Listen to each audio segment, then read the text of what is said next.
Welcome back to the program. We've got the Washington County, or a Washington County Justice of the Peace. You know what? We've got the Washington County Justice of the Peace. Patrick Deakins is back with us. Patrick, how are you, sir?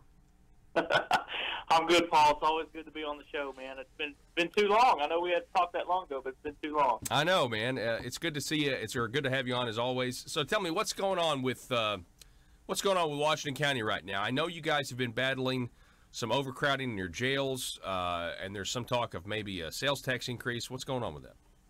Oh, man, I'm really excited about some of the things we got going on right now. Maybe it might help. I just want to give some quick background of this. The Washington County has had probably a jail population problem, overcrowding problem for probably 4 to 5 years now that prior courts have been dealing with, and really have not made any progress on that front at all to try to alleviate that or make us find a solution. So, Washington County was unique in this last election. There's 15 justices on the Washington County Quorum Court. 9 of those people on this current court are brand new people. There's 9 brand new justices. So what really was kind of interesting was to solve the solution, there was really some 11th hour stuff thrown together after the November elections last year. And in that December Quorum Court meeting, what popped up was a $40 million tax increase. $40 million worth of bonds that would have been funded through a sales tax increase, a half a cent increase in sales taxes. So I felt like there was a big movement to just try to get that pushed through at the 11th hour under that old court's term, and then when we all got sworn in, it failed. Fortunately, we all got sworn in. What we had to do is we had to start grappling with those same ordinances to raise taxes. And I'm very proud of myself and my colleagues by saying that with all those new faces, they really stood up, and under a lot of pressure from a lot of people saying, we got to get this done, just pass it, put it to the ballot. It was going to be a special election. We would have referred it to the ballot on a special election. A lot of people have stood up and said, no, we really need to be deliberate. We need to research this problem. We need to try to get our arms wrapped around it. So here's fast forward to where we're at today. Those ordinances that increased taxes were killed in committee in June. So that's very fortunate for the people of Washington County. I cannot stress how close people in Washington County came to a $40 million tax increase. With my opinion, that there was not a lot of thought put into those numbers, and there was no other alternatives studied. So what we're doing now is we just had our jails committee meeting for July Monday night, and what we're doing is we're going to actually hire an ombudsman to come in, and what his role is going to be is to start looking at and studying our jail population and seeing if there's people in there that don't need to be held in jail.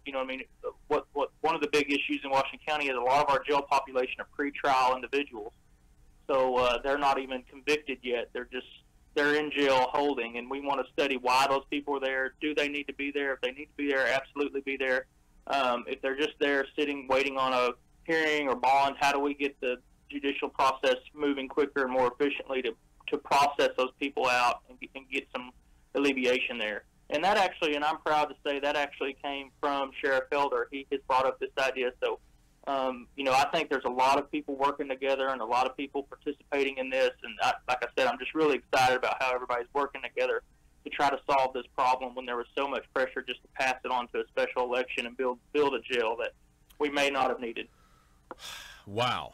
That is a lot. That's very positive. I can tell that you're very upbeat about this, Patrick, because, the easy thing to do would be to just pass a tax increase. You guys said, no, the hard thing is let's actually do our jobs and dig into this and find a solution where we're not asking the people to pay more money to the government. Absolutely, and that's really the lesson. I know you've got a lot of listeners. The vast majority don't live in Washington County, so this isn't their local issue. But what I want them to hear is when they go out into their communities and their localities and they start trying to be leaders, that there's some common threads to some of these arguments that they're going to get faced with for tax increases and stuff. And I want them to feel empowered by looking at our example that you don't necessarily have to buckle to that type of pressure. And absolutely, it's much easier for the justice just to say, okay, well, we'll let the, I heard that a lot. Well, we should just let the people decide. And we know what that really means if you were to throw that out there on a special election, probably one-sided in terms of funding and stuff like that. And, we all know how people are busy. They don't have time to keep up with some of these issues. And, unfortunately, that might have passed. And that's not the best solution for Washington County, and we know that. We know that as we work on this issue, that would not have been the best solution for Washington County. And so even if you know that, there's still a lot of pressure from even your colleagues and people around to say, well, just let the people decide. And that's not your role. If you know it's not, you need to put the best options out to the people. And, that's really, to me, my role as a leader on the quorum court. And, my colleagues feel the same way.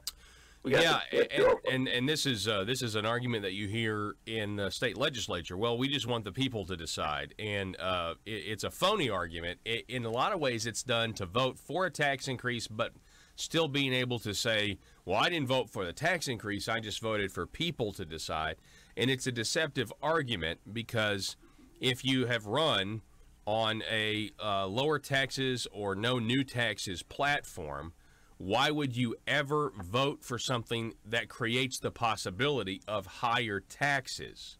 And I have tried to stress that. And, in my community over on the other side of the state, in Craighead County, in Jonesboro, the city's trying to pass a full cent sales tax for a swimming pool facility and a bunch of other stuff.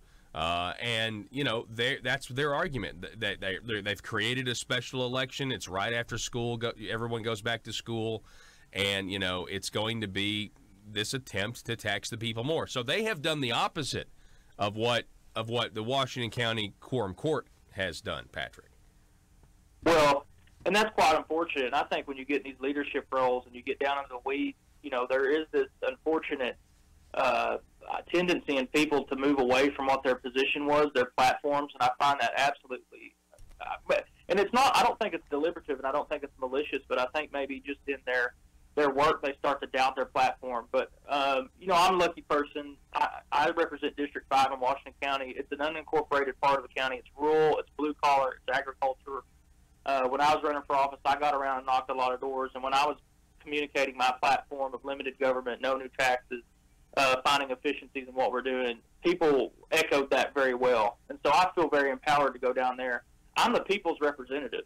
What they elect us for is they don't have time pursuing their jobs and families to go down there and get in the nuts and bolts of this like this. So they're counting on me to be their mouthpiece and their workhorse down there to bring them back solutions. And so I feel very empowered by that. I feel a very high amount of responsibility in that area. And I want all people who want to get involved in government to feel that same way. Wow. We're talking with Patrick Deakins. He's a Washington County Justice of the Peace, talking about how they're just looking at other ideas, and there are other ideas out there.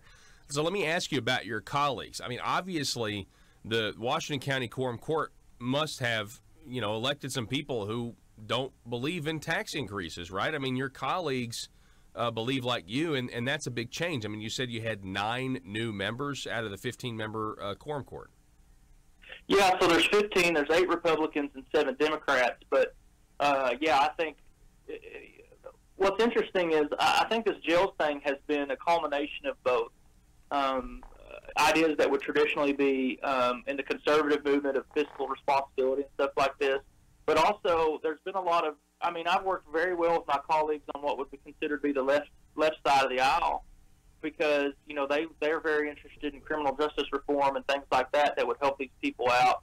And what a weird perfect storm we're living in right now, because this all culminates. I don't think Washington County's problems are unique with a lot of the people we're arresting and detaining have drug addictions, mental health issues, opioid crisis that's hit us pretty hard. And we see that from even the federal level with Trump's administration really highlighting that. We need to do some things in that area. So it's really just been a great culmination of a lot of teamwork on a lot of levels. Yeah. So, yeah. That's encouraging.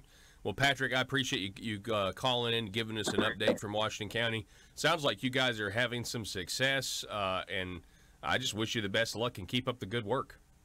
I appreciate you, buddy, and hopefully I got some more updates for you in a few months to keep this ball rolling. All righty. Patrick Deakins, everybody. Appreciate it, sir. Be safe. Thanks, sir. All righty, folks. Telephone number 870-275-9799.